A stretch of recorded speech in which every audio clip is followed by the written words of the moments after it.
Happy Friday. Happy March.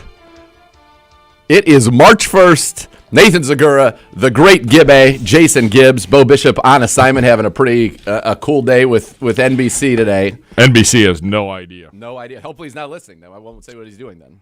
I just know that he is. Well, they should be there. I think they were going to Columbus last night. Kentucky. Kentucky. That's right. He is. He's headed there. Great to be back with you. Great to be back with everybody out there. Got a little bit kissed by the sun a little bit, which was nice. I heard I left and a blizzard descended upon our fair city. Here. And then I came back and there was no snow anywhere. So and it's going to be 65, 70 on Sunday. Yeah. Sunday and Monday. How was the rest of your time in Indy? It was good, man. We got some stuff done, and Coach was great with us on Wednesday. You'll hear from Tom Pelissero. I had a chance to sit down with him. Nice. Some really good insight as to why Bill Belichick and Mike Vrabel are in the unemployment line. Interesting. Did he say anything about either of them maybe being a DC? No. And I don't see that being an option. Okay. So, no, it was good. The thing that we've taken away from it, and Bo and I were talking about it yesterday, there has been no news. There's been a couple little things that happened on Tuesday. Yeah, not much though. But nothing else since you were last on. I mean, it's been unbelievably quiet. It's odd in the sense that obviously I was otherwise disposed, so I wasn't like dialed in. But normally you would just look at your phone and you would during the combine there'd be a ton of stuff. There just really wasn't anything. It does your point. It has not been a very newsy combine. I think a lot of what's happening there, and I think I may have hit on something, is that a lot of what's happening there is happening in the shadows as teams are preparing for free agency, so much more than the combine itself. I think so. I mean, there clearly seems to be – it's either the quiet before the storm or teams are trying to figure out next steps given last Friday's news of that salary cap change. Because Andrew Berry was happy about it. Well, and Pelissero will talk about it. He's like, the number of GMs and coaches that were like, we did not see that coming. And that changes a lot for most teams. Yeah, it's an extra marquee player that you can have, an extra $10 million player that every team can have over what they expected. By the way, I think probably the best news that's happened this whole week, and I don't know if you guys talked about it yesterday on the show or not, but Jim ringing the bell, Jim Donovan. Yes. I got my Team Donovan shirt on here today. I don't know if this camera's on. Is it yeah. on? Is the camera on? Yeah, the camera's on. Yeah, right here. Team Donovan. So that is awesome. I got a chance to talk with him. Obviously, he's overjoyed, and so am I. I got a little choked up when I heard the news. So on Wednesday, I knew he had mentioned to me how many treatments he had left, and I'm like, Wednesday, I feel like today might be the last day. And he literally had just rung the bell. And I was like, he sent me the video. I'm like, Oh, my God, awesome. Couldn't be happier for you and for Cheryl and for Megan and, the whole family. And it was an awesome moment. And, now we, hopefully everything's good to go. And we're moving forward. So, but that was, to me, that's the news of the week. It's the best news of the week. The best news. And that went through the number of NFL circles, like people that just came up to me, from various NFL groups are like, hey, saw Jim's stuff, awesome, that's great. Like next to the Peter King retirement news earlier in the week, that was right up there with the NFL news of the day yesterday. Yeah. Of course. How could it not be? So, a lot of people paying their respects and really excited and happy for him and happy for us. And I'm like, don't be yes, be happy for me, but be happy for him. That's what it's all about. It's great. Yeah. It really is. It is truly great and a very, very special thing. Any highlights from the evening? I've heard about, and I need Griff. Is Griff on the mic? Is he close to a mic? He can be. Yeah, the mic that he has doesn't work on the stream, but if you need to talk to him. We're still putting everything back together because we had to rip out half our stuff. It looks insane here. Yeah. And I appreciate you and Griff throwing my stuff in a bag. I mean that sincerely. In a box in a bag. And I mean that was a sincere thing. That was yeah. Oh, you're good. Griff said he wanted to fold it, and you were like, no, don't fold it. But Griff, I heard that you and Bo had a great bird adventure together. Oh, it was fantastic. Probably the highlight of my week. The bird can do that. It's a special thing. So my understanding of it is you guys both got birds. Bo's bird was lacking a little bit, and he was like, save yourself. Don't wait for me. And so off you went. Yeah. And then he changed out his bird and actually got into like a turbo bird. And then in Blew the it way right that it was past. described to me is like one of those slow motion movie scenes where you're birding along and then he comes right by, looks at you, his hair flowing in the wind like Kenny Powers, gives you a little peace sign, and then he took on off. Yeah, well, whenever his bird wasn't working, I was trying to be the nice guy and wait for him. Yeah. But as soon as he got his new bird, he just left me in the dust. So there's another story to this. So there's a bird controversy. I would say so, yes. I would say so, yes. Oh, man, I can't wait for Monday. I'm so excited. A little for Monday airing of the now. Yeah, grievances. we're having a little Festivus. But you had a great time on the bird, even though it was a solo experience, really. I wouldn't say it was a solo experience. Bo ended up getting the green light, and then I had to stop, of course. And Bo ended up having to wait for me in the hotel lobby because I ended up going around as he was going straight through. So we somehow passed each other. Well, I'm sure he thought I got lost, but luckily I didn't. So that's a good thing. Ads, now that you've ridden one of the birds, Yes. and you guys rode for a while, right? It was like a good Oh yeah, it was probably about a 20-minute bird ride. maybe 10 minutes. 10 minutes, okay. Yeah. So substantial. And it was like 65 degrees at that point. Yeah, the you're wrath going- of God had not come through yet. You're going 20 miles an hour. It's amazing to me that you don't just see random people at the combine walk in like one day just like road rashed up. Because like if you went down, it would not be good. And those roads are Correct. not smooth. There's lots No. of unexpected little holes and nooks and crannies. Cars coming here, there, everywhere. Well, I've definitely fallen off of one of those birds a time or two in college, so I know how that feels. So luckily, How would you describe that in one word? just awful. It's Just awful, rotten, pain. Yeah. I that was my bird ride home from Prime 47 was one of my highlights too. It's just like being on the open road, the wind in your hair. What little I have. and it was very windy. It was gusty. Yeah. It was it was a nice night. Wednesday morning, you woke up and it was 30 degrees, and you were like, "Well, I'm not doing anything else outside. Yeah, you're Walking like to places. No, we're gonna Uber. I'm not dealing. with Any this. other good any other meal highlights? Well, we talked a little bit about it yesterday, but Uno had a drink of choice at the High Velocity He Sports immediately Bar came running back to the microphone. I love it. inside the JW Marriott. And he was, by the way, he's holding court with other members of other franchises. The great John Lynch is in the bar that night. With Uno? John Lynch and his entire 49ers staff are like I did doing not talk to toasts, John and Lynch. John Lynch is buying cocktails for a lot of people.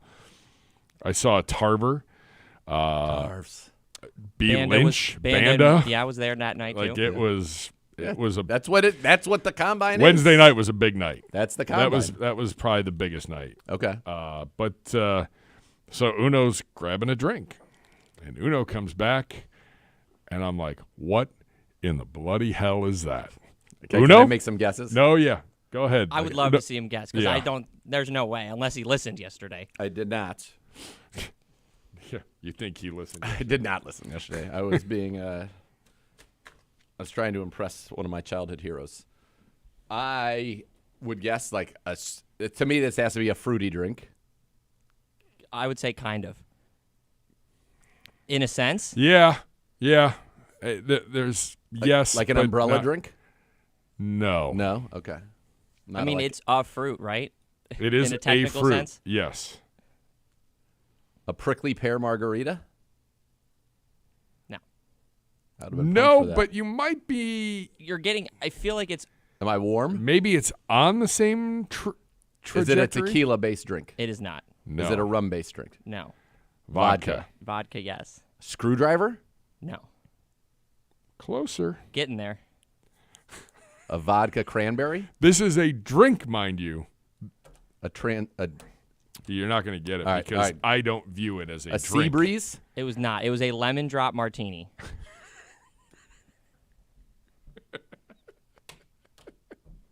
I'm like, that's a shot. I did not see that coming. Which that is a shot. I actually thought it was a shot at first initially, and then I had seen people order it at a bar I was at before, like months ago. Somebody had ordered lemon drop martinis, and I was like, this is great. I love the shot. I wonder if the actual drink is good too. And turns out it is. Does it come? Did it come in a martini glass? Yep. Like the martini glass cut in half, like so you're without just the sipping, base. Yeah. Oh, yeah. Multiple. Pinky up. This is incredible. This Tequila Fila was ordering Bud Lights when I was ordering lemon drops. It was a great experience. And that all feels like it makes sense to me. It does. Yeah, that's incredible. Yeah. I like that. Lemon drop martini. I feel like whenever you say martini, it's still sophisticated. I'd like to think so. I do think so. I mean, I'm a big fan of martinis, so I hope that that's the case.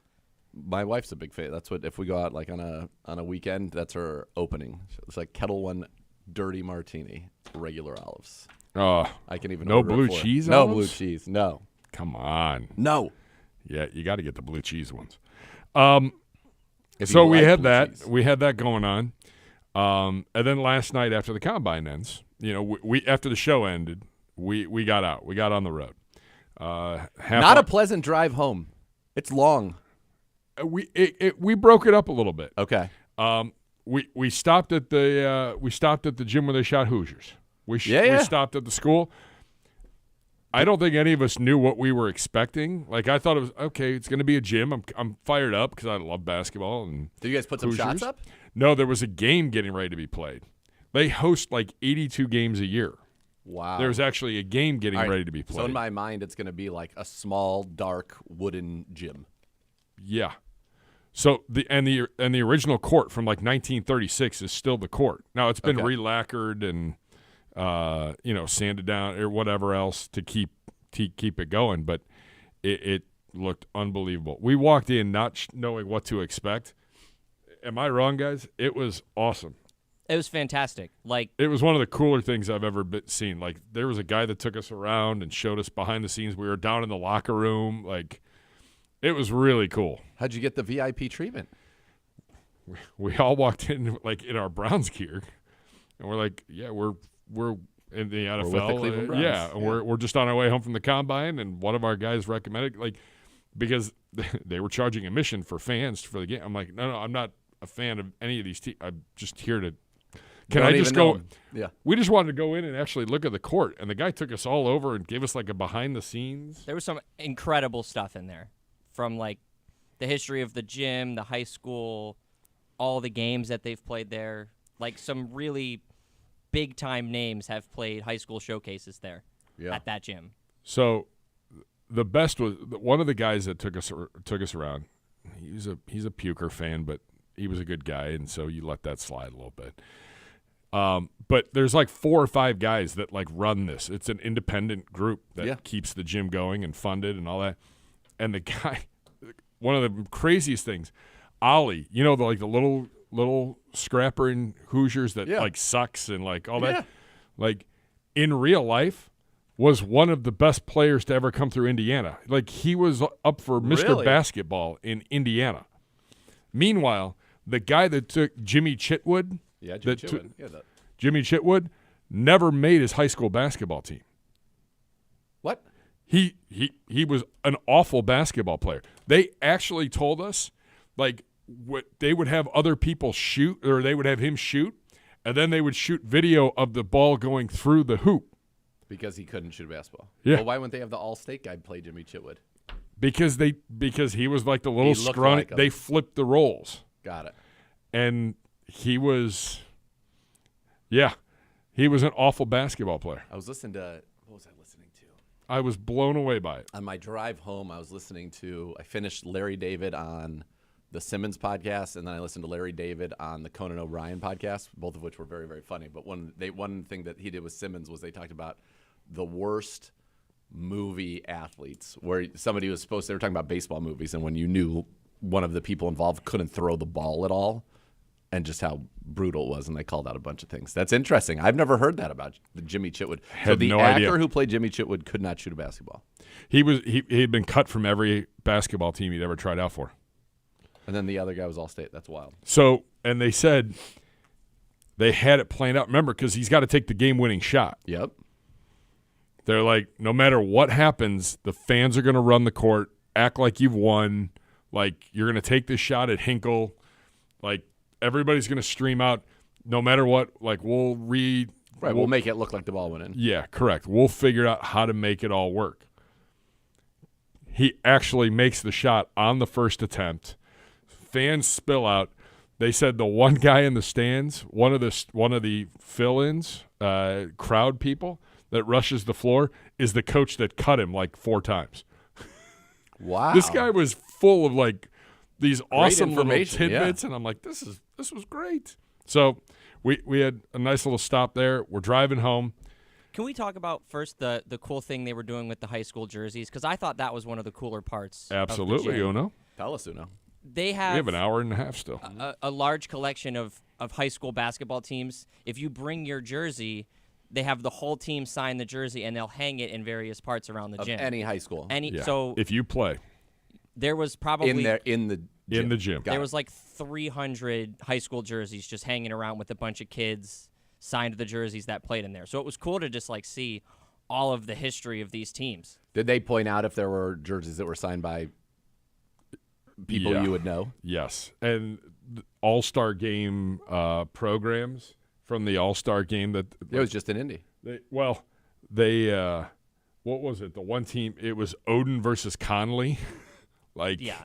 There were some incredible names. Gordon Hayward played there. Glenn Robinson III, Robbie Hummel. yeah, Like, a who's who. yeah.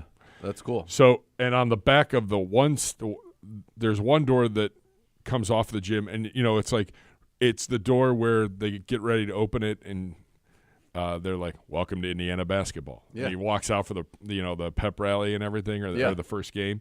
There's a door like that on the other side. Behind that door, you close the door. It's a Larry Bird Celtics jersey and a Larry Bird Indiana State jersey. The powder blue or the white? Dude, It was sweet. It was a powder blue. Oh, my God. And it was I was like, oh my gorgeous. God. Can I run gorgeous. out of here with this? That's a gorgeous jersey. That was what I have back when in my jersey days, I had a Larry Bird Indiana State that I would wear from time to time. It's a beautiful, beautiful jersey. Yeah. It was great. So we're driving home last night, and on the way down, Griff, yep, you could shake your head all you want. You should shake your head in shame. We're driving home, and on the way down Monday, he goes, "Hey, what is this Swenson's? I've seen signs for it." I'm like, we're gonna have to stop there on the way home. Get you a little galley boy, one of my favorite burgers. A little burger. Just Yeah, to get sure. a little something on the drive home. Where is this? Are we in Columbus? Yeah, just north of Columbus. Like just- Gemini, Yeah, exactly. Polaris Parkway. You got it. Oh man. That whole little mecca. Yeah, they got a nice little mellow mushroom there. So we're driving, and I'm like, hey, we're getting close. Pull it up on your phone. I don't know where I'm going. I'm just navigating. It's rush hour still. I'm getting through that, and I'm like, I want to stop. I know it's going to take a little bit of time. Fine. Let's put it up. Our boy Griff can't read a map. He relies too much on the telly, and the Google Maps wasn't your friend. Like, you got to know the maps. You got to be able to zoom in and zoom out. You got to read the map. It wasn't working. Somebody got lost on roads in the year 2024? You're saying Griff is a navigator is to I blame? ended up getting back on the freeway, going the other direction, before we realized, no, we needed to go one more exit. I think we got off at the right exit and turned the wrong way. Well, The no. first time. We got off at the exit, the first one that you go off to the right. Let me just say something. IKEA way. If you get on the freeway if you get yourself back on 71 South, Yeah. as the driver, you're not supposed to be going on 71 South. I'm going off of what the co-pilot has told me. Am I wrong? Fair, but at some point you also know where you are and what you're doing. As I'm getting on the highway, I'm like, This isn't right. I don't believe this is correct at all. Now I am taking young Griff, and I should apologize because I was just yelling things at Griff. I was like, Griff, get over here. What in the hell? Good luck, dude. Good luck, dude. Griff, do you want to defend? Uno's Do you have, just do you have laughing anything? in the Do you want to backseat. defend yourself at all from these accusations? No, they're all 100% true. So what happened?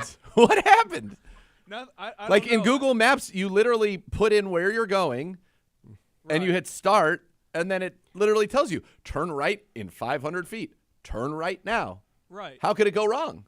Well, I think also what we're missing out on this story is the fact that we were having a very good conversation with each other all the way back We had a home, great car ride and to and from. We It was get great. to Columbus, and Gibbs tells me, hey, where's this Swenson's at? I was like, oh, shoot, I forgot. And so I was looking it up. Well, we passed one of them already, and so I looked up the second one.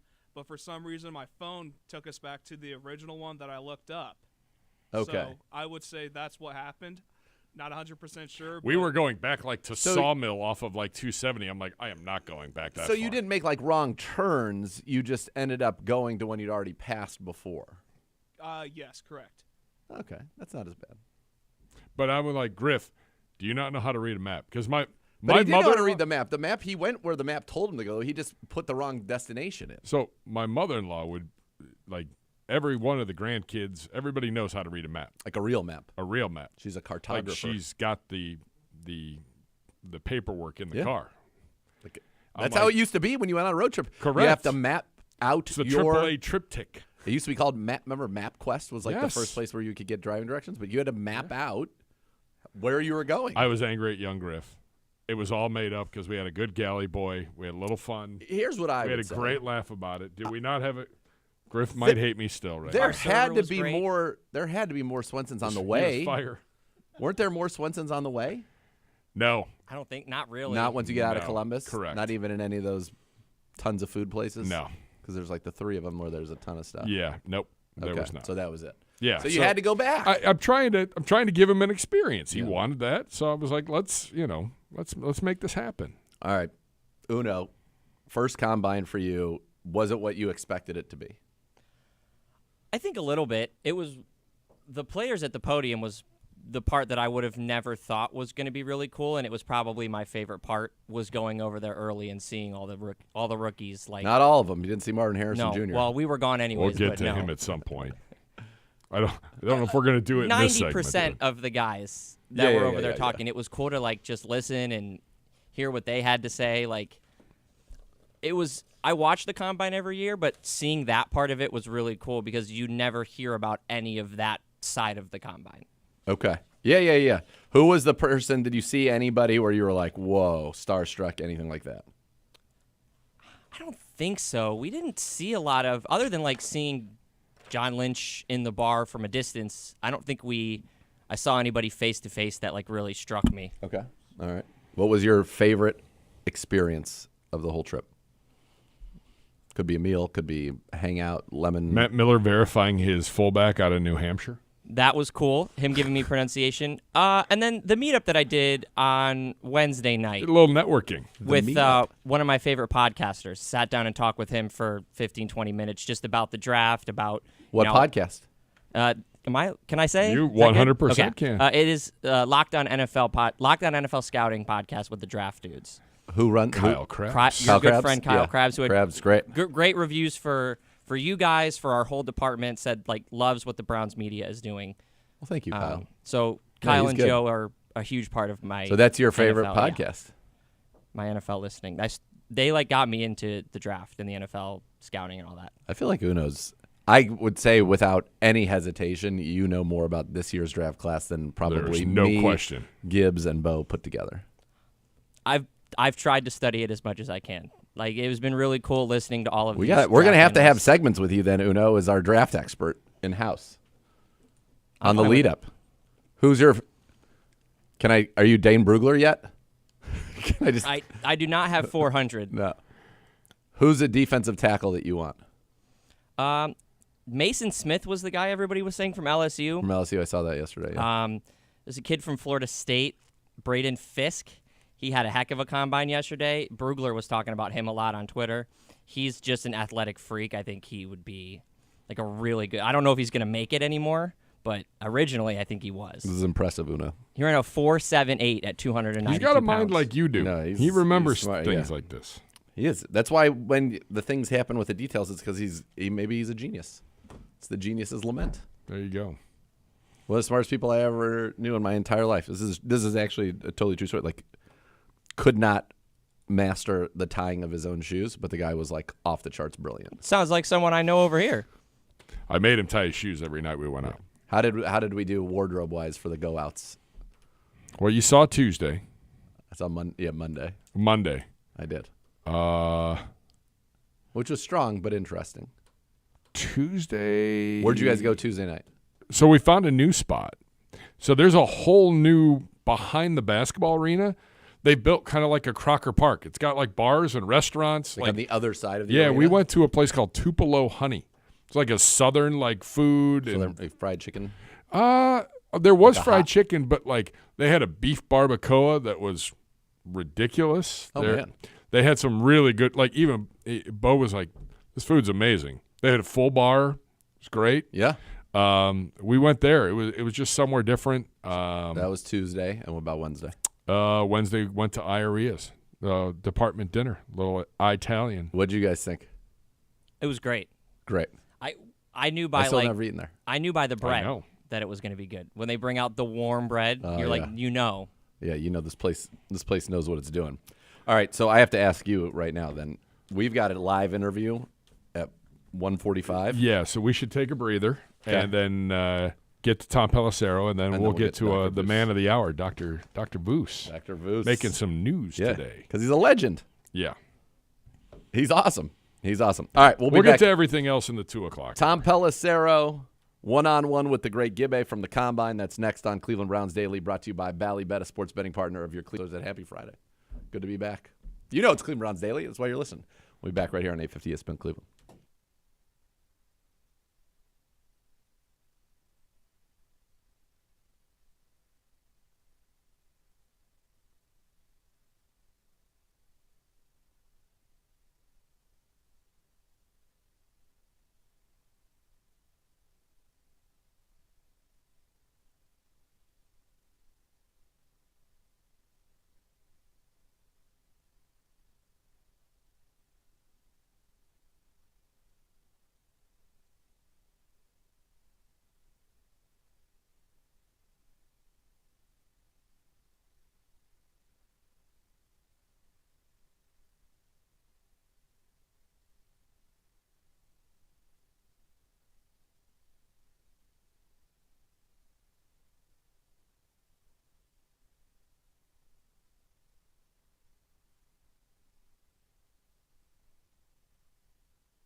Don't miss Billy Joel and Rod Stewart together for the first time ever, Friday, September the 13th at Cleveland Brown Stadium.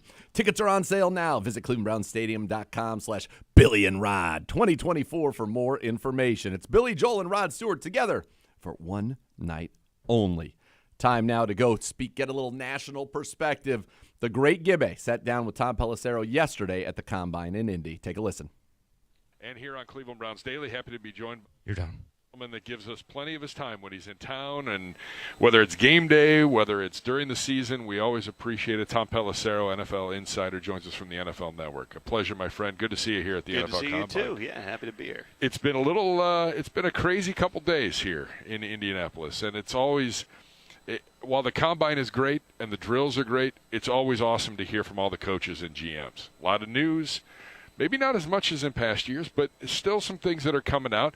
Biggest takeaway after the first couple days with the GMs and coaches? I think that the salary cap going up as much as it did to 255 did impact some thinking going into this. I mean, the number, even though it shouldn't matter because everybody gets the additional cap space, just means the marketplace goes up. But the number of GMs who have made comments to me about, like, the cap going up really saved us from maybe a hard decision we thought we were going to have to make.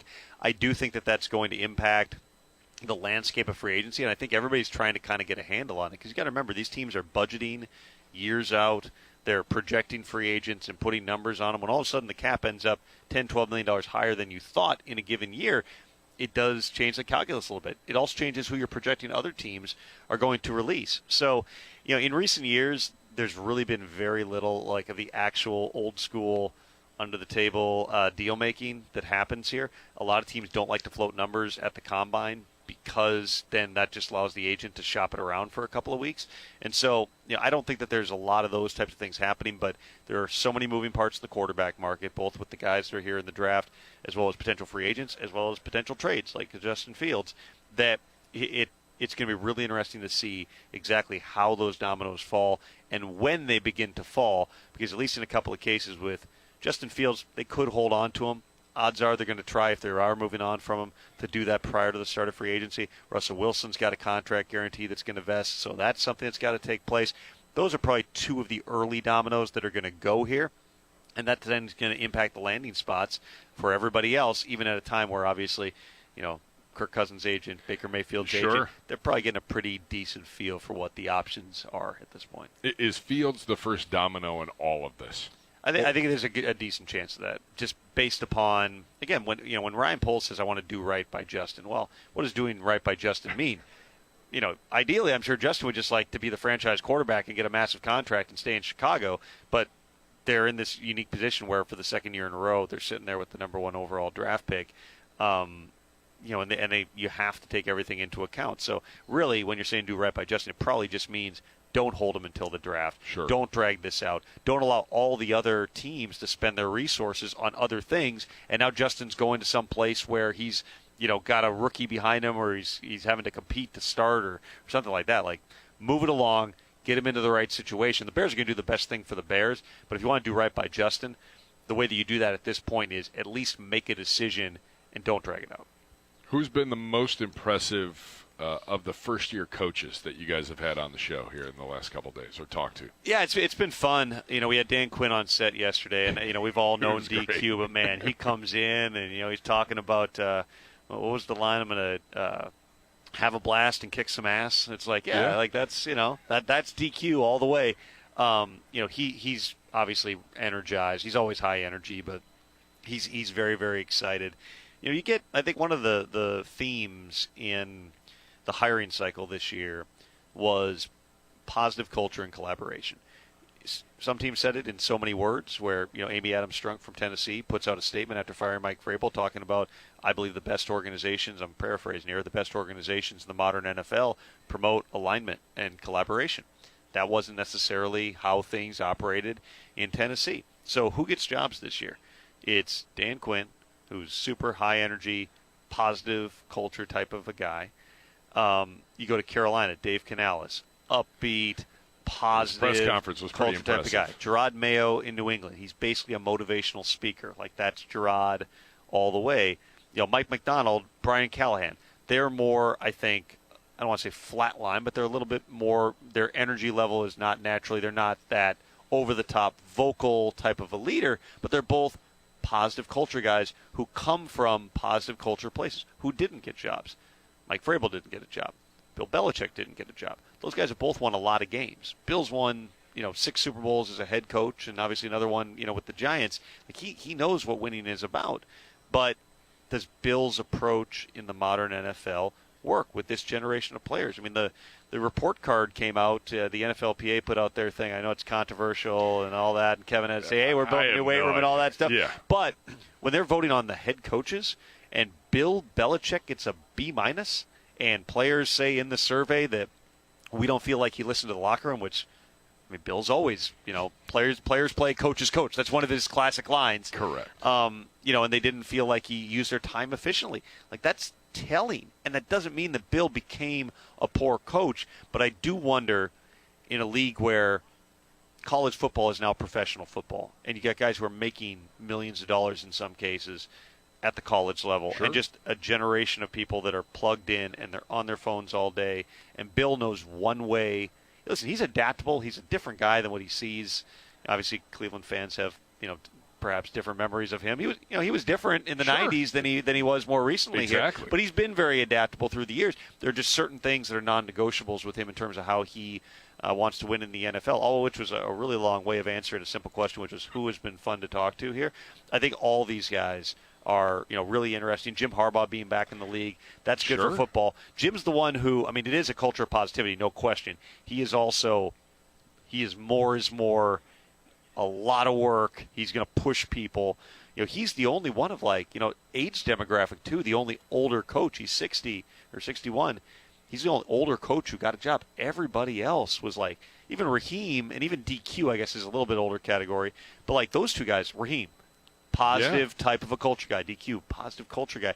That seems to be where things are going. Having said that, these things tend to be cyclical. And if a few of the positive culture guys win 2 games this year and all get fired, watch it come back to. We need people who are going to instill that accountability, and that's kind of how it works. But I do think that there's something to when you watch all these young guys coming in here. And I was in the stadium yesterday, and just happened I was getting makeup upstairs. I need it. And, looking down, I could actually see in where the players were having lunch. And, there were a couple players sitting together, but a bunch of the other guys, it's headphones on, they're on their phones, they're alone. That's just, it's different now. Young people are very different. My kids are going to grow up in a different environment than you and I did. Yep. When we were growing up. We go to check into a hotel, and my 7-year-old's like, I want to watch Netflix. I'm like, you can't. We forgot the Roku. You can't do it. Yeah. You're going to have to. No. It's like, oh, I want to watch this. I want to start this over. You can't. You just have to turn on the TV and deal with it. You're growing up. Your brain is wired differently here.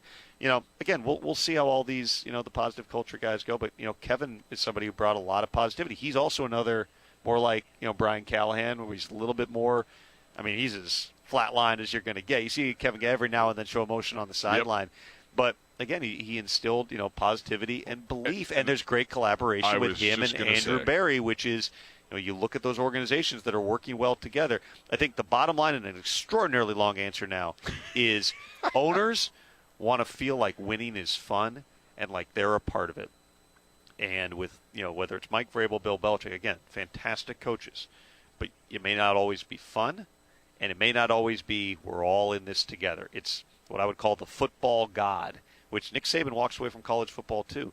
I don't know that the one person in charge of everything works at this point. The closest thing we're going to see now is Jim Harbaugh going to L.A. They brought in Joe Ortiz, who you guys know well from being in the AFC North.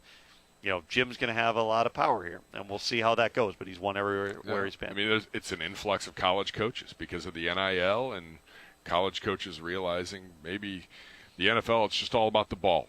I don't have to worry about trying to sell a kid on the program, then find the money to give the kid. And that's the whole thing. I went to Boston College, and Jeff Hafley was coaching there. He just left to He come was to with the us Packers. a few years ago. That's right. And people were shocked, why would he leave? Well, I went out there. They had a Friday night game against Duke a couple of years ago, and ever since Hafley got the job, I sort of knew him. We had a lot of mutual friends. He's part of the Shanahan tree. And Sure. worked with all those guys. But so we'd text back and forth. I was like, got to come out for a game. So I went out, for a Friday night game, and I went to the team meeting the night before. He had me there, and then we sat down and talked. And he was like, dude, the challenges of this program. Okay, Alabama's in one case, or Texas, when you have these, bunch of oil magnates who are boosters and have all this money. Sure. If you're everybody else in college football, you have to, at a place like BC, rigorous academic standards, of course, because they let me in. Like, you have to get kids who can get into school. You have to be able to recruit them to a program where your best case scenario is you can compete with Clemson. You're probably not beating them year in and year out. Then, if you're like Hafley and you took over a program where the previous regime had really not recruited, there were not a lot of guys left, from like Steve Adazio's final recruiting classes. So then you're playing a bunch of freshmen. Well, when the freshmen play, and some of them play well, those are the guys that the big schools now are offering money. So right after the season is a transfer window. Even if you retain guys and you're never going to be able to compete with money, you got to compete with, hey, you're part of something here, Sure. like we're building it, this is the best thing for your career. Yeah. You keep them, you go through spring ball, there's another transfer window where guys are getting paid, and getting offers to leave. So you got to re-recruit your own players twice a year. Hafley had great recruiting classes within the context of you're at Boston College. I mean, he would have like top 25 recruiting classes, but then you got to re-recruit them again and again. And unless you get a Zay Flowers who gets offered, I think, like $300,000 to go to the SEC, turns it down because they sell him on, hey, you're going to get the ball 20 times a game here. We're going to scheme stuff up. You're going to become the leading receiver in BC history. You're going to graduate. His parents are big believers in, hey, finish what you started. And he stayed. There's not a lot of Zay Flowers out there. Yeah. It's a hard environment to have any type of consistency, much less to have any type of a life. Because if you told me twice a year I've got to like re-recruit all my producers and camera people, and you told me that every year they're just all leaving, I got to get them back, I don't know that I would really want to be doing that. Yeah. All right, one quick one, 30 seconds, because PR guru. I ran out the clock. No, here. Honestly, that was good. like my best Bill Belichick impression was giving. You asked me a short question that I want to answer, and then I just talk about it as long as possible, so you don't ask me anything else. But it makes sense. It totally makes sense. Insiders, first year. I know our show is live from 1 to 3, Monday through Friday. So you're taking away the viewers in Cleveland. I keep getting the numbers, and Cleveland's the only place we're not getting watched. Well, we're watching it. I'm watching it and taking your stuff. That's what we're doing. What's it been like working with a Garofalo and Rap Sheet? It's been a lot of fun. We go back. Mike, Ian, and I go way back to when we were all working at different outlets. And Mike was at USA Today, and then he was getting me on board at USA Today, and he literally left the day I was interviewing and went to Fox. And so, we were always trying to, form the Megatron and get us all on the same page, which finally happened in 2017. So, we had different iterations of a podcast, and then we did a fast streaming show. But, this show this year, especially the shows we did the last 2 days, and having just great guests and, the number of people in the league and in the industry who watch the show, it's a lot of fun. Absolutely. And there's so many people who come up to me, and this is like the truth, and like the Super Bowl walking around, they'll come up and go, hey, the insiders, which is great because they know the name of the show. It's not just, hey, I see you're that guy on ESPN. It's like, no, sort of, yeah, close enough. It's like, no, they know what the show is.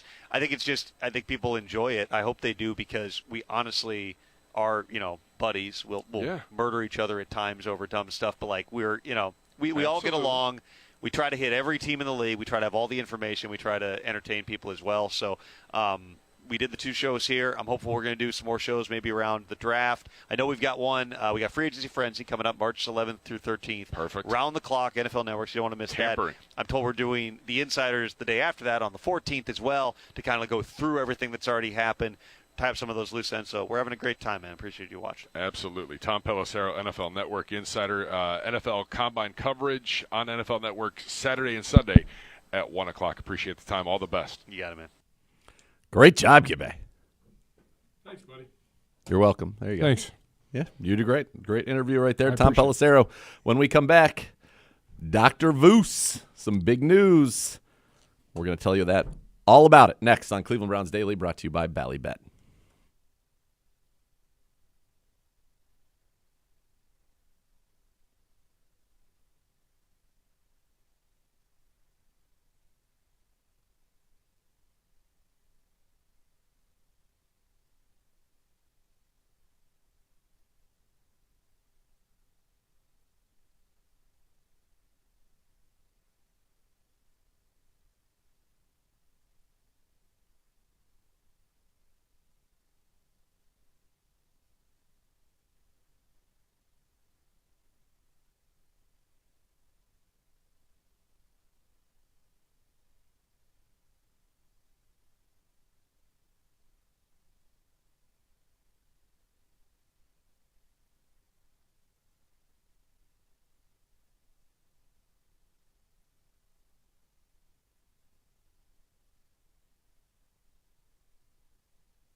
All right, welcome back to Cleveland Browns Daily, brought to you by Ballybet, a sports betting partner of your Cleveland Browns, now live in Ohio.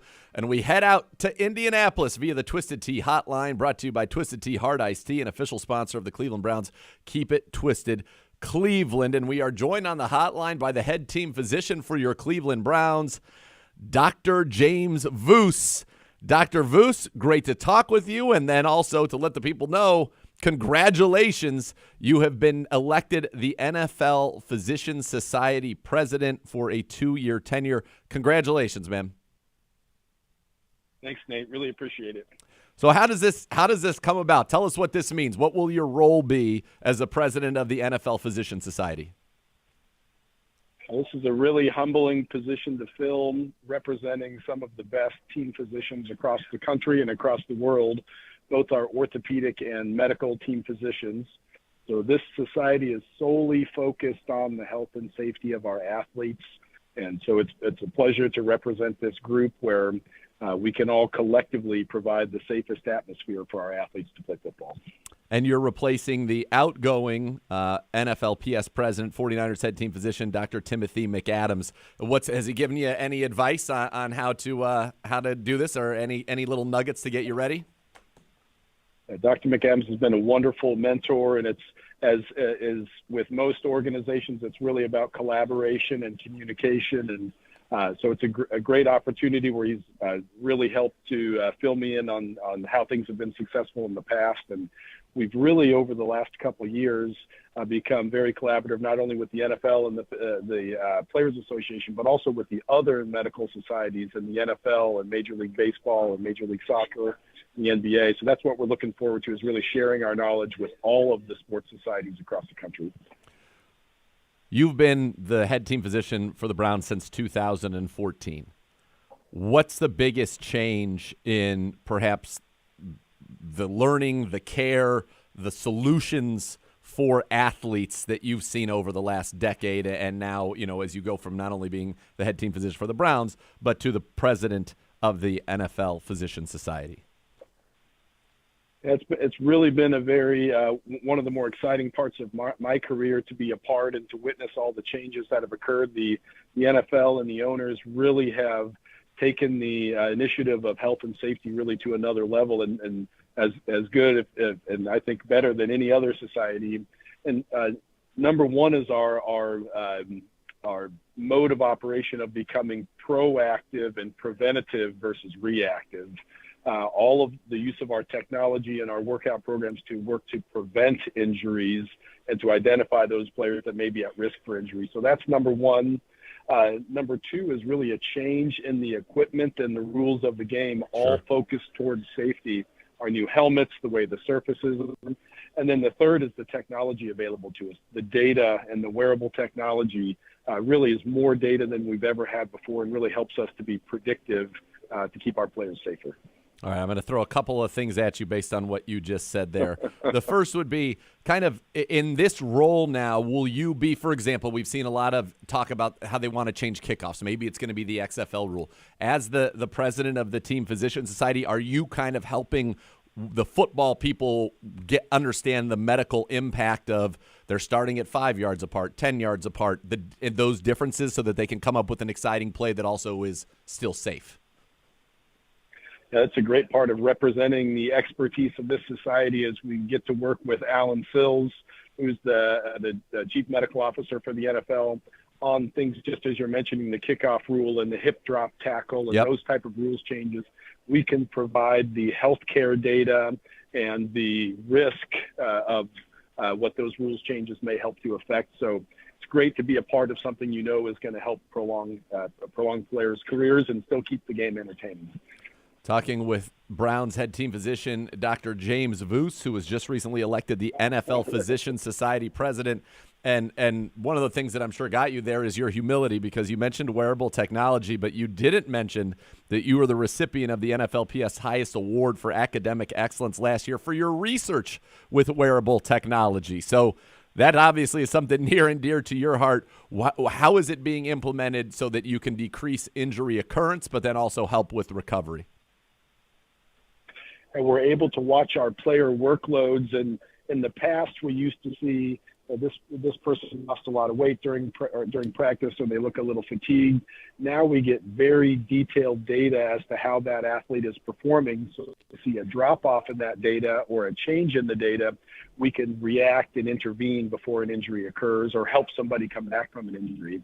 And then the really exciting part is using new technologies to help people recover from surgery. And that's where our research group was fortunate enough to receive the NFL Research Award, helping our athletes come back from ACL surgery by monitoring them internally, monitoring how their muscle oxygen returns. So it's not just looking at how they're running, but we can truly see if their body is ready to return. So great, really added things of being part of an organization like this and being part of the Cleveland Browns organization where you can have an impact on all of sports. You certainly are. So when you got elected, were you able to, did you get to give like an inauguration speech?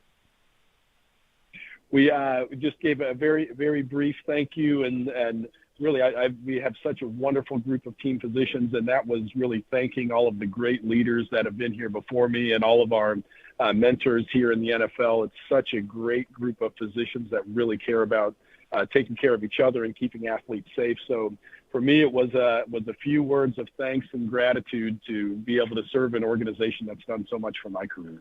Right back to the humility again, Dr. Voos, nailing it there. All right, what did you have though? I imagine you've probably thought about the potential that this could happen, right? And everybody who is in that role, I imagine over their 2 years, wants to not necessarily put their stamp on it, but probably has an idea or maybe a focus of what they want to accomplish as the NFLPS president. Do you have kind of your platform or your areas that are most important to focus on for you? Absolutely. And number one is to continue providing the most state-of-the-art care to all of our athletes. That's first and foremost, where everything we do is making an impact on making football safer. We want every venue that a game is played at to have those standardized emergency action plans, so we know that the safety, if there were a catastrophic event, whether we're in Brazil or London or Cleveland or Buffalo, that same level of care is at every stadium. We're continuing to integrate new technology into the care of our players. You see on TV all of the data that runs, so really using that data to truly help take better care of our athletes. So we've taken some formal steps to integrate that technology. And then finally, we have all of these wonderful new surgical procedures and new ways to rehabilitate our athletes, really bringing those to the forefront to help our athletes return safer. And every year you hear about a player here and there that is able to come back quicker or have a prolonged career from our medical advancements. So we really want to highlight those and bring those to the forefront. And one of the places that a lot of these innovations are probably going to come out of, University Hospitals, our great partner here with the Cleveland Browns, just opened the Haslam Sports Innovation Center. What's kind of the work there, and is that something that you think is going to trickle into, obviously, what you're doing here, not only with the Browns, but now into every team in the NFL, given your role as the president? This is a great partnership and program with University Hospitals, and with the really gracious gift of the Haslams. It really shows how much they care about the health of athletes and about the community to really help to create this Sports Innovation Center. And really our whole theme of it is to enhance the lives of athletes. And we're doing that by investing in new technology, finding that next new device or next new program that we can then fund and help develop to bring those things to the forefront. So we have a very organized program here, and we use the term living lab, that not only are we sitting inside the lab, our living lab is the field, is the soccer field, the football field, where we can test these new devices and processes. And this gives us all of the resources to do that. And we're just absolutely thrilled and just getting started, and we really look forward to more announcements of the great things that are happening with the Haslam Sports Innovation Center. That's very cool, Dr. Voos. We'll get you out of here on this one at the Combine. I saw our good friend Dr. Kelsey at the Combine as well. You guys, what's a day like for you? Is it because there's so many players there? Are you guys really just kind of examining, and is that something that's broken up? Certain teams are looking at certain guys, or how does that all work? Yeah, it's an incredibly busy day. We have our entire team here with Dr. Cup, Dr. Flannery, give them Dr. my regards. Kelsey. So we've got Dr. Salata. We've got a great team here. Yes, you do. So we examine all 320 players. So we examine 80 players a day, really to get a sense of how safe they are to play football. So it's a very busy day. And then in the evenings, we have all of our health and safety meetings and society meetings. So it's a busy place. We try to sneak in a nice dinner here and there, but we're really 4 days of being really hard at work. I would imagine so. You need some of that Elmo's cocktail sauce to clear the sinuses and get you ready. Dr. Voos, it really has been a pleasure getting to know you. Obviously, I had the great fortune of being able to travel next to you a lot this season, and always enjoy our conversations and our shared love of certain TV shows. So congratulations on being named the NFL Physician Society president. I know how in your field it's kind of the biggest deal there is. So congrats on reaching the top of the mountain. And I know you're saying I'm still going higher. Thanks, Nate. Yeah, really appreciate talking with you, and thank you for the opportunity to review this. Really appreciate it. You got it. The great Dr. Voos. Folks, when you think about your team physician is the one that all the other physicians in the NFL are like, yeah, that guy's the best. That's our team physician, Dr. Voos, and he's a great dude as well. When we come back, we're going to kick off hour number 2 with Dane Brugler, not to be confused with Dane Brugler. He is Dane Brugler, the NFL draft analyst from The Athletic. It's coming up. Hour number 2, 20 minutes. It's a bomb. Get ready. Get out your pad. Get out your paper. Get out your pencils or your pens. Cleveland Browns Daily brought to you by Ballybet, a sports betting partner of your Cleveland Browns, now live in Ohio.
All right, welcome back to hour number 2, Cleveland Browns Daily, brought to you by Bally Bet, a sports betting partner of your Cleveland Browns, now live in Ohio. That was fun talking to Dr. Voos. Absolutely. Congratulations to him. What a beast. They're great guys. Yeah, it's a great, we got our whole medical, our Yeah, I team was doctors gonna are say. all great.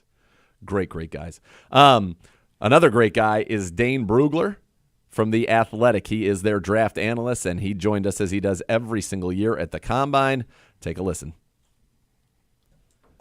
Welcome back to the Combine. Time for one of the treats of our trip to Indianapolis every single year as we are joined by the draft guru of The Athletic, the author of The Beast, the greatest draft guide in human history, Dane Brugler, on Twitter at DP Brugler. I just found out what the P stood for, Paul. I remembered that. So what a day. We're off to a great start already. How you doing, man? This is like, for you, I feel like this is like you're coming to Disneyland. Oh, yeah. No, this is something there's so much to gain from this week, and we've been doing this for how long now? I mean, A long time. a dozen years ago, I think. Yes. Maybe it's probably the first time we sat down here at the Combine and talked. But yeah, this is such a important week to the process. It's not just about the 40s and what you learn on the field, but the interview stuff, behind the scenes. You Yes, learn the more talk. at night here. A lot of things going on. Scouts are fresh out of meetings, the pre-draft meetings, so maybe kind of figuring out where some of these teams, maybe they're not interested at all in a player, maybe they're high on a player. It's interesting to match that up with your preconceived understanding of the prospect. So yeah, this is a big week. All right, what stage is the Beast like written and you just have to fill in some things from the Combine, or where are we at? Yeah, don't even tell me how many more days are left until the draft, because it just gives me anxiety. No, you got plenty. It's the end of April. You're safe. No, you got like 2 months. The month of March doesn't happen for me, because Yeah. it's just it's trying to finish it. There's probably 200 profiles just done. They're ready to go. It's just add in the pro day information, combine information, ready to go. But then there's another 200 I want to go, and that's figuring out who are the last 100 that get full profiles, and then the other 100 that are more abbreviated. Because every year, we have 320 players here, and so, but I want to get at least 400. So, who are the next 80 players I need to do? Every year, there's about 35 non-combine guys drafted. Making sure those guys are in the draft guide.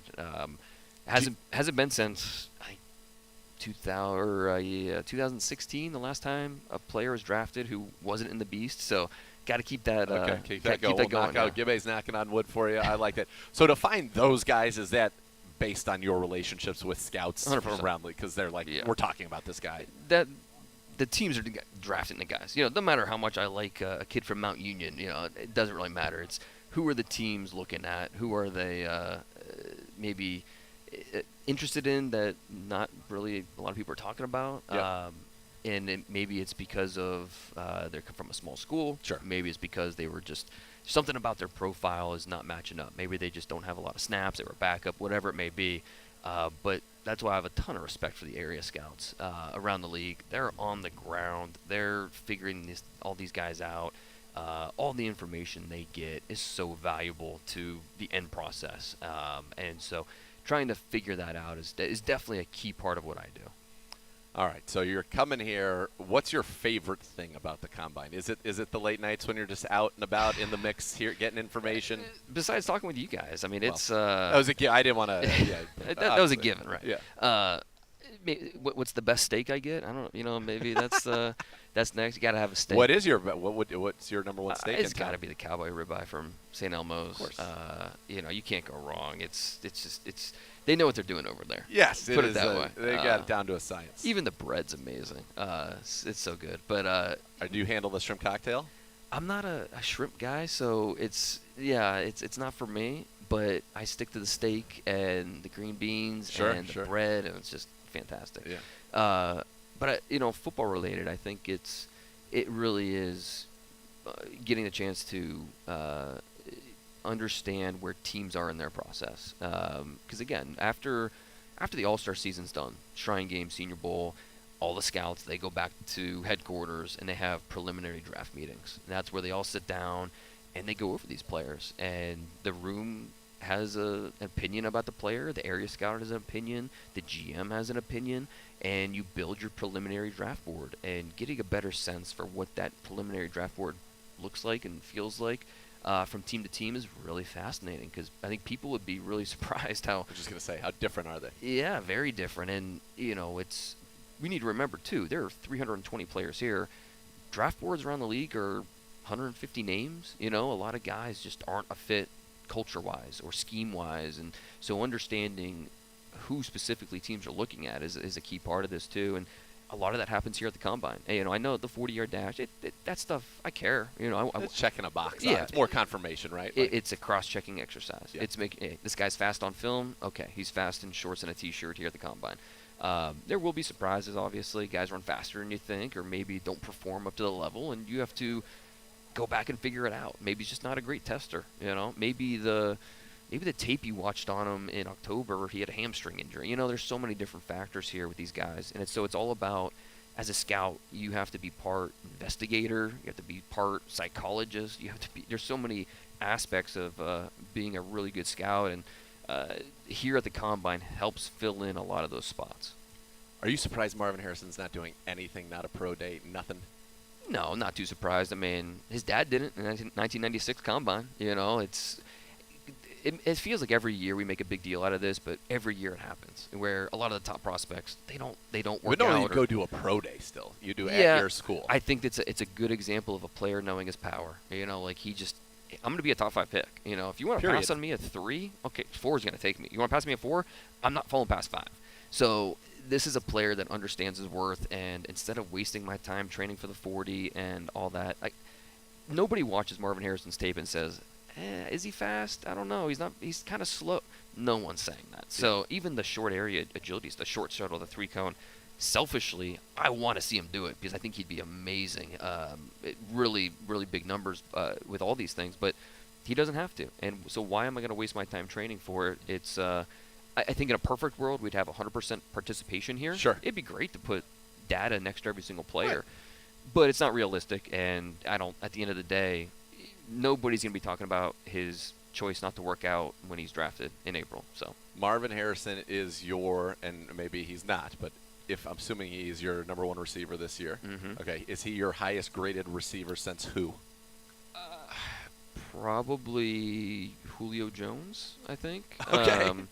I think. Okay, so that's a while. He's got a very similar grade as Jamar Chase did coming out. So Jamar Chase would be the name that it's like, okay, very similar grades. But then before that, we're talking, Julio Jones. Before that, we're talking Calvin Johnson. I mean, the best receivers that have come out. Generational. Absolutely. It's just you can nitpick them, but what are the weaknesses? What are the things that are going to hold him back? Yeah.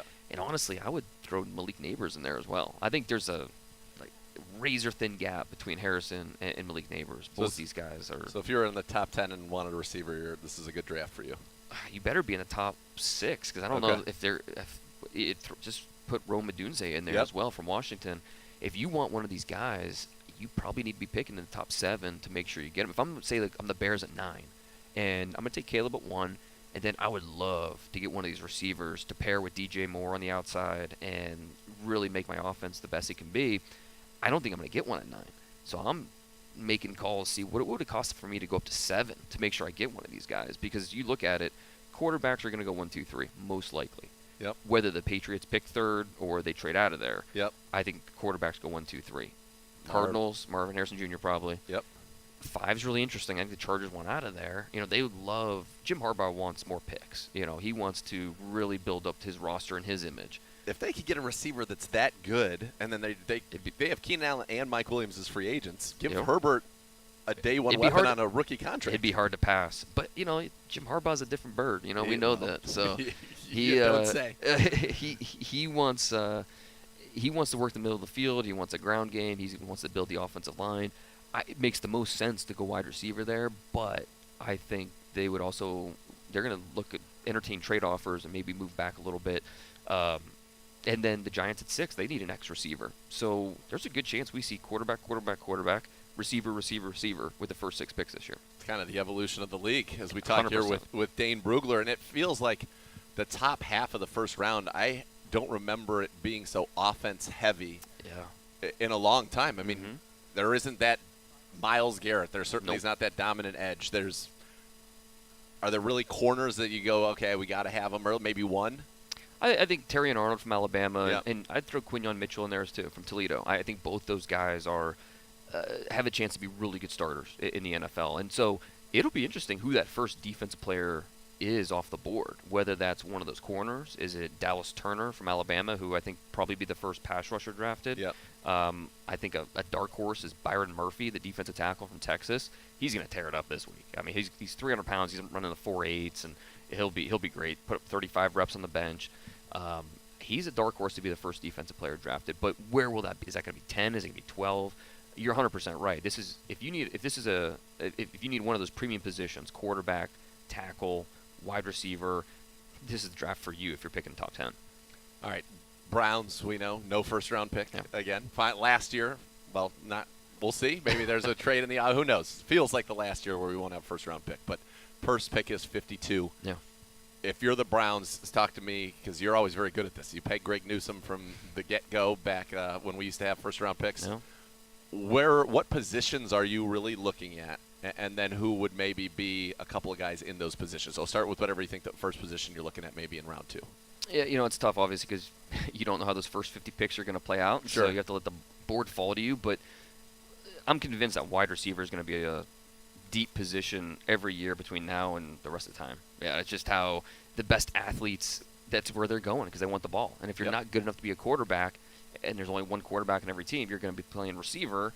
And so from Pee-wee to youth football to 7-on-7 to high school to college. So we're entering a golden age. Every year there's going to be studs at receiver. And this year, we already talked about the top 3 guys. Brian Thomas from LSU is going to be somewhere in that first-round mix. And then when you get to the second round, a lot of really interesting names. The 2 Texas kids, Adonai Mitchell, Xavier Worthy, both should work out well here this week. Big fan of Roman Wilson from Michigan, what he brings.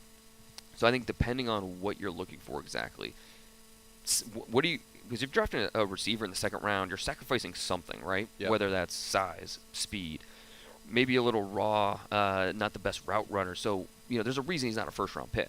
So figuring out for your offense, what are you willing to sacrifice on to get the best player that's going to help your offense? That's something the Browns are going to have those conversations. Who's your boy, Uno? Yeah, Malachi. Debo Jr., yeah. Debo Jr., okay.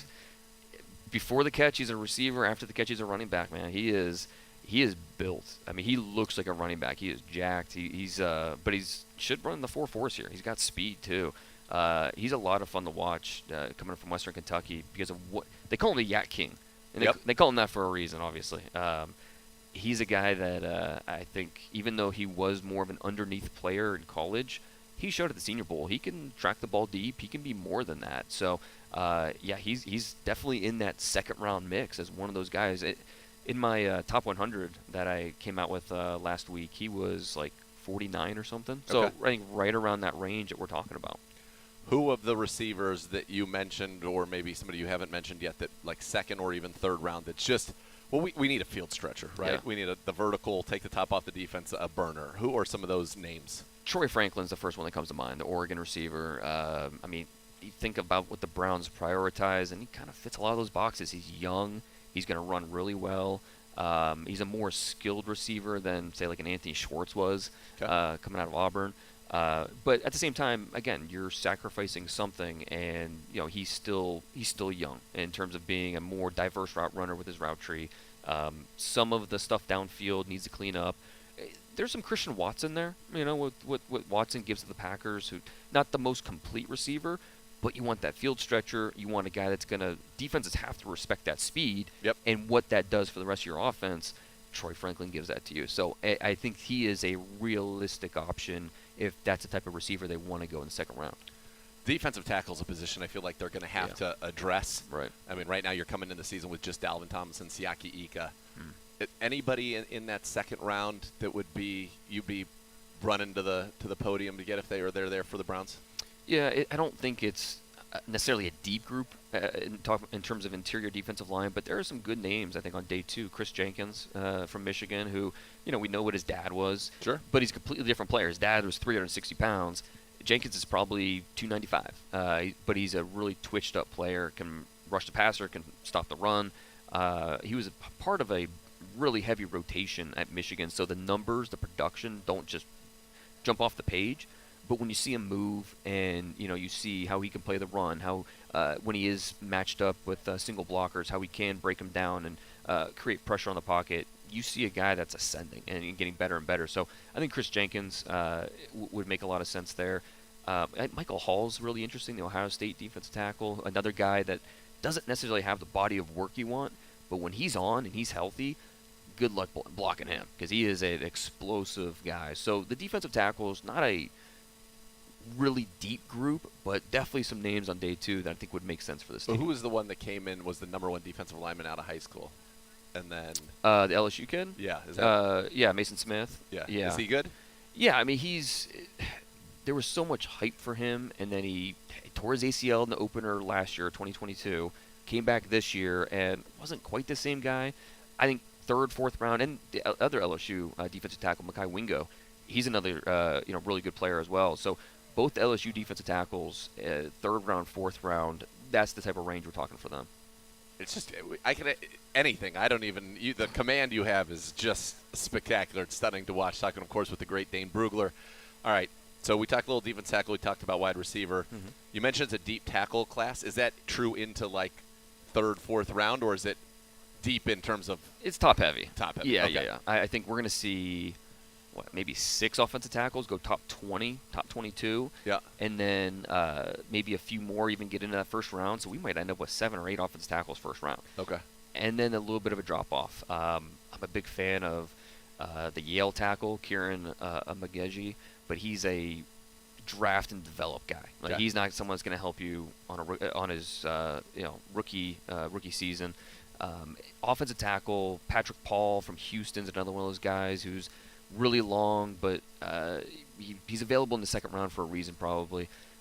It's more of a top-heavy position this year. There's some guys you can get 3rd round, 4th round, but it's not going to be a really deep group of tackles at that point. Any day 2, late day 2, early day 3 running backs that you like and think would be a nice fit for the Browns? That's the sweet spot. I don't know that we're going to see a running back drafted top 50 this year, which I think it's just the 2nd time ever in the history of the league. Wow. If it happens, the first time was I think 2016, a couple years ago, when the first running back wasn't drafted till like 56 or something like that. But once you get into that 3rd round, we could see 7, 8 running backs fly off the board. There's Okay. a lot of really quality guys. Whether Jonathan Brooks from Texas coming off the ACL is a really talented runner. Trey Benson from Florida State. He's contact balance is outstanding. Wasn't really asked to be the workhorse, but man, when he gets the ball, he makes things happen. Bucky Irving from Oregon's a little undersized, more of a complimentary back, but you pair him with in a committee type of backfield, you got something. So there are a lot of really quality running backs in that mid 3rd to early 4th. I think that's kind of the sweet spot for the running back position. All right, last one, and we appreciate the time. It's day 3. You're in the Browns war room. Who is somebody that you are just like pounding the table for? This is the Dane Brugler gem. My Yale tackle, I think, he's a guy that might sneak into the day 2 because he is so talented. But my Yale left tackle will be someone for sure. Austin Booker, the pass rusher from Kansas. I think the secret's out on him, and he might be going 2nd or day 2 now. But I think Austin Booker from Kansas could be one of those guys. I think someone the Browns would be really interested in because he's young. Yeah. He hasn't played a ton of football, but you're buying low and just watch the ascension with him. Andrew Phillips from Kentucky. He's a really scrappy, athletic player. Didn't have a ton of ball production in college, but you love the traits, and so I have to sacrifice something with him. Okay. Didn't have the interceptions, but you know what? I think he's a day 1 nickel and a guy that's going to make my secondary better. So a lot of quiet prospects that I think teams around here are kind of hoping they stay quiet. Well, write those down, folks. The great Dane Brugler. We're going to get the Beast. Okay, you got to subscribe to The Athletic. You get it as a part of your subscription. That's the best deal that there is. When can we expect the Beast, roughly? First week in April is always the goal because you want to get all okay. the pro day information in there. And those run through all the way through March. But yeah, somewhere in that first week in April. But yeah, if you're a fan of the draft at all in any capacity, this is a must-have for you. It's a must-have it because your team's going to draft somebody. You could immediately go and become an expert on them and You understand find exactly out, why. Yeah, what's his older brother's name? Yep. What's his? Where'd he grow up? How many sacks did he have as a freshman, and all that stuff. True story. This is true. I don't know if I've told you this before, but your guide always helps me. So I'm the first person that when we draft somebody they talk to, your guide always helps me I love it. get a personal anecdote in there that they then can relate to because it is that thorough. You've got it all. So you're a master. At DP Brugler on Twitter. The great Dane Brugler. Thanks so much, man. Appreciate Anytime. it. Thanks. All right, that was Dane Brugler from The Athletic. Sign up. It's worth it just to get the guide. I mean, The Beast, baby. The Beast. You got to get it. The draft First guide. week in April. At DP Brugler. Gosh, love Dane. What a human. All right, when we come back, we've got a lot to do. We got some news from around the National Football League as well. Mailbag. Mailbag. Oh, baby. We are cooking, and we still have, we're going to kick some of this stuff on to Monday. But, yeah, we're doing great here. Thanks for joining us. Cleveland Browns Daily, brought to you by Ballybet.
Be part one of the most passionate fan bases in the NFL. Join Next Gen STM presented by Ticketmaster, the official waitlist of the Cleveland Browns. Being a Next Gen STM is the best chance to become a season ticket member in future seasons. Visit clevelandbrowns.com/nextgenstm to reserve your spot today. All right, Gibby, we got a little bit of news. By the way, we got a couple Richard things. Lewis. We have not gotten to that. No, and that's one of our hot topics of the day, presented by Vivid Seats, an official fan experience partner of the Cleveland Browns. R.I.P. Richard Lewis. And it's crazy. Are you watching this season of Curb? Yeah. Okay, so was it 2 weeks ago? Episode 4 just happened. So Two? episode 2 Yeah. is where they were talking about when they die sharing their inheritance, Yeah. giving a percentage of their estate to each other. And now he's gone. I mean, you knew he wasn't doing well, but it seemed like he kind of had bounced back this season. He seemed a little more spry in the golf scene in episode 3. So R.I.P. Richard Lewis. Very sad. And isn't he at a Columbus? Ohio guy? State. Ohio, yeah. Yeah. Exactly. Yeah. I mean, one of the funnier humans. Just it wasn't a huge role on Curb. Very good. Yeah, but every time it was like a duck in, duck out. Just awesome. So it very, very sad. I thought Larry's tribute was amazing. I haven't online. seen it. Where is it? On his Twitter? Yeah. Okay.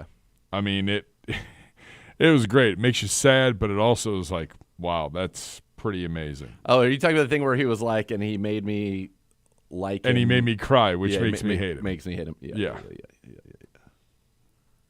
Yeah. He's the best. Absolutely. So, interested to see what happens this week on Curb. Yeah, they're gonna have to do something. They're gonna probably an in memoriam, but it is Yeah, I R.I.P. mean, Richard I'm Lewis. assuming he's going to appear on some further episodes. Yeah, for sure. I mean, they're all the tributes. He would take time. This is what Cheryl said. He'd take time to tell the people he loved when they meant to him. In between takes on Curb, he would tell me how special I was to him and how much he loved me. To be loved by Richard Lewis, a true gift. I love you, Richard. You will be missed. Richard and I were. This is the Larry one. Richard and I were born 3 days apart in the same hospital, and for most of my life, he's been like a brother to me. He's had that rare combination of being the funniest person and also the sweetest. But today he made me sob, and for that, I'll never forgive him. Larry. Oh, yes, boy. R.I.P. Richard Lewis. The other hot topic. Hey Marvin Harrison, what the hell are you doing? He's saying I don't need to do anything. I don't have to. I'm Marvin Harrison, and then you're gonna. I'm not going to talk. I'm gonna be. I'm not going to do this. I'm surprised he wouldn't talk because my guess is he didn't want to answer why he's not running. What do you have to hide? I don't know. I think especially because the way that it sounded to me, which I saw on Twitter this morning, was that he was scheduled to talk, and then it was just basically No-show. reported that he actually he will not be talking. I don't get it. Yeah. Okay, you're not working out. Fine, whatever. Yeah. I can't tell you what to do. I am in agreement with you. Like, I don't know what it hurts to do some of the drills. If you don't want to do them all, fine. You can just put a 4. Apparently, it's not going to matter. He's going to be the first receiver taken. So. You keep going down this road unless someone's already told you, hey, no matter what, like We're picking you. Yeah. Which Like very just well go, could be. Go start getting ready for the season. But I'm like, you can't. You're not going to talk to. He the probably media? knows he's not getting past Arizona. Okay. Are we sure? A lot can happen over 2 months. Yes, but I guess it does feel that way. But it is odd. We know the Browns met with Oregon's wide receiver Troy Franklin at the Combine. Franklin posted 1,381 yards on 81 catches, caught 14 touchdowns in his senior season with the Ducks. Quarterback said yesterday that Franklin was the toughest receiver I faced this year. Uno, give us a Franklin scouting report. He's a burner. That was the big thing with him. Like, he's just going Fire. to stretch the field. I think he's a little undersized, which was people's concern, but Where's he on people's boards? Like, is he in play at 52 or is he gonna be gone? some people I think would say yes, and then I've also seen him mocked at 32 to the Chiefs. So he's Oy. probably right in that late first to second area. Okay. Not sure you would make it, but he's the right kind of player. Okay. All right. I like that. That's our draft expert, Uno. Around the league, I like this one. The days of the chain gang measuring first downs on the NFL soon could be numbered. The league tested optical tracking in 2 stadiums this past season, and during Super Bowl, let's see, what is this? 58 at Las Vegas's Allegiant Stadium for line-to-gain rulings. NFL Network insider Tom Pelissero reported on Thursday, citing league officials. Yeah, there's too much at stake for people running in from the sideline, not running in straight lines, and moving the ball. Like, if we have the ability to know where the ball actually was, we need to know where the ball was. Now, what's hard for me to understand about it is where the ball is matters. It's a three-dimensional thing, right? So if you got the ball, if you're here, how does the chip measure it? Because if you're here, right, the point of the ball's here, that's as far forward as you are. But you could be holding it like this, and now the point of the balls are over here, but the outside of the ball on this side, because it's round, would be the furthest point that the ball gets forward. So are they going to have sensors everywhere? That's an awful lot of electronics on the football field. Well, and how does that affect the ball itself? Yeah. You know what I mean? Like, at some point, if you have something that's transmitting something from the ball, which it obviously would have to be, it has to have some weight to it. It has to. There will be some additional weight. Right. So how does that affect the way that the ball spins? It has to be evenly distributed, or else the ball won't spin properly when you throw a spiral. Yeah, and because it can't be on the outside of the ball. There can't be a piece of leather missing. No. Like, it's got to be. Right. So it's inside. I'm curious about that. I don't know. I'm curious about that. Pelissero, we need you back. Help us understand what's going on here. Yeah, of course, he talks about it after we talked yesterday. The Vikings have released their former starting running back, Alexander Madison. He was really only a starter for 1 year, but he lost the job as the season went on to I had him on a couple of my fantasy teams. You got that name, Uno? Tyson Chandler? Ty Chandler, yeah. Ty Chandler and Cam Akers, yeah. We'll get your mic on, Uno. The NFL from NFL.com, Steelers GM Omar Khan said, I have full faith in Kenny Pickett, but still open to competition in the room. What are they doing? I thought Mason Rudolph was the guy. I don't know. They both suck. It's great. I don't want. I'm totally all in too. They don't need. Send Fields to Atlanta. That seems to be trending in a decent direction. Well, there's supposedly, you see the video where is that real? In the background, his manager says, "You ready to go back home?" or something like that. You know what I'm talking about? Yeah. Is it real? I don't know. All right. We don't know. I don't know. It's very strange. Yeah. Listen, fine. I keep hearing that was the whole thing. Like, we want to do right by Justin Fields, and Pelissero said it. Well, if you're going to do right by Justin Fields, then this has to get done here in the next 7 to 10 days. Otherwise, it's all got to get done before the start of the league year. Yeah. I mean, otherwise, you're putting him at a disadvantage and a disservice, and you're doing a disservice to you for getting whatever you can for him. Agreed. That'll be interesting to see. All right, do you want to take a break and then do mailbag, or do you want to do mailbag and just take it all the way up? I think we're just going to keep it. Okay. I mean, the mailbag. Is everybody on vacation this week? Yeah, there's not a lot going on. I'm telling there's just not a ton going on in the sports world. So maybe some people as well also did not see or hear from Stefanski. Was there anything that Stefanski said to you guys or to the media in general that really stood out to you? No, not really. No. I mean, AB had the news-making stuff of the day. Yep. And actually, it was funny. I was walking to my car yesterday, and after the show was over, I'm walking to go get the car to pick it up to take it back and pick up all the gear and head home. And I'm walking, all of a sudden, guy next to me, shadow, was like this big person next to me, and he's like, "So, I'm going to see you guys in August." It was Kwesi. I'm like, "My guy." Yes. Was he wearing that awesome white quarter zip? He had a different one on that was also awesome. Just awesome. Yeah, it doesn't surprise me at all. Yeah. All right, we got the gear is fantastic. We got a question here from Enough from the Clown. Big fan of Enough from the Clown. Said, I hope I didn't miss the mailbag. Nathan's here. Which notebook iPad are you running? This is an iPad Pro from many years ago. And he says, is it good? Yes, it is good. It's just getting old. It's starting to show its age. Its computing data is not computing like it used to, which is driving me nuts. So does it need improvement? Yeah, it probably does. Probably might be time for by the way, for a new iPad. The one that died that you upgraded to that, yeah. We found when we were cleaning out the office. An iPad? Yeah. Oh, baby. Like no, like the team, the one you have is very valuable.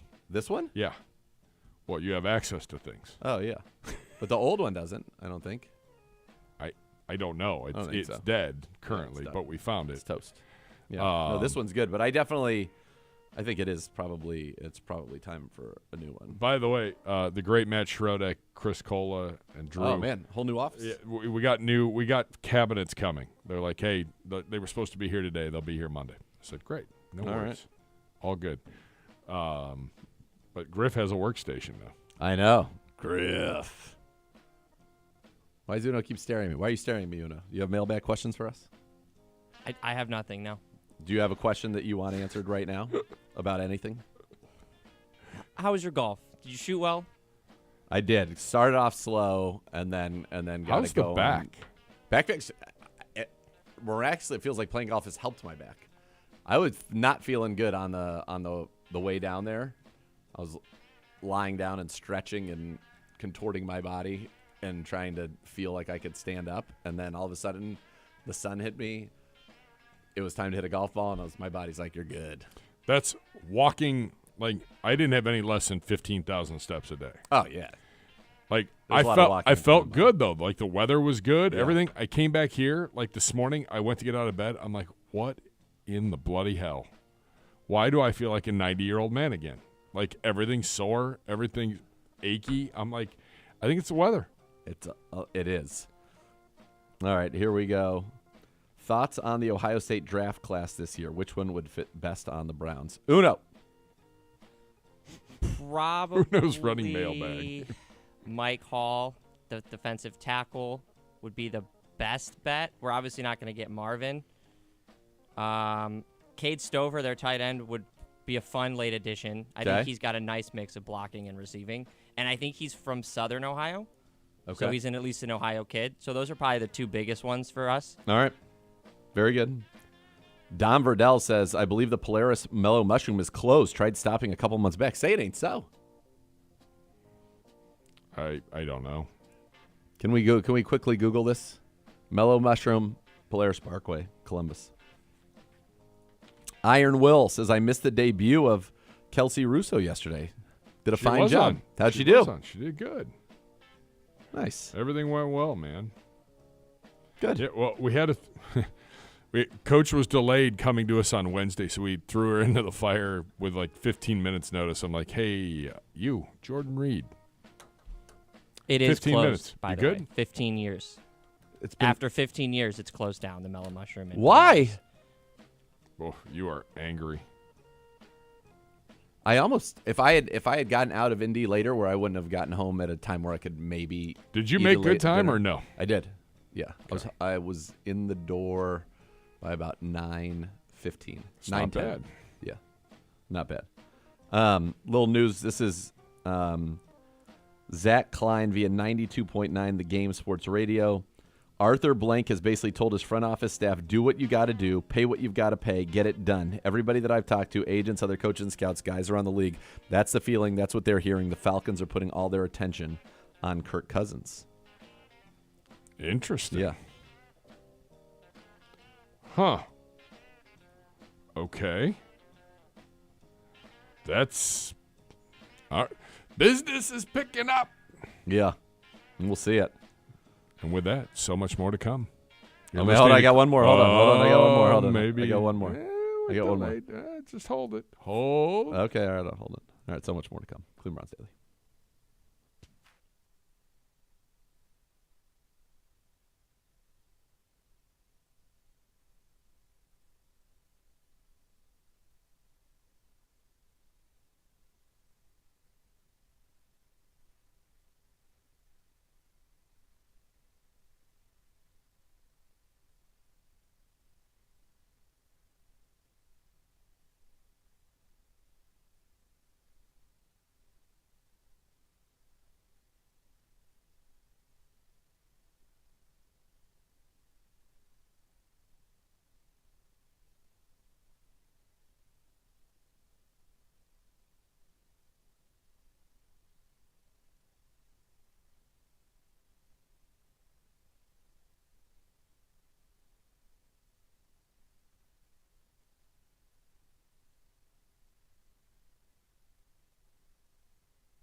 Don't miss Billy Joel and Rod Stewart together for the first time ever Friday, September the 13th at Cleveland Browns Stadium. Tickets are on sale now. Visit clevelandbrownstadium.com/BillyandRod 2024 for more information. It's Billy Joel and Rod Stewart together for one night only. Grill!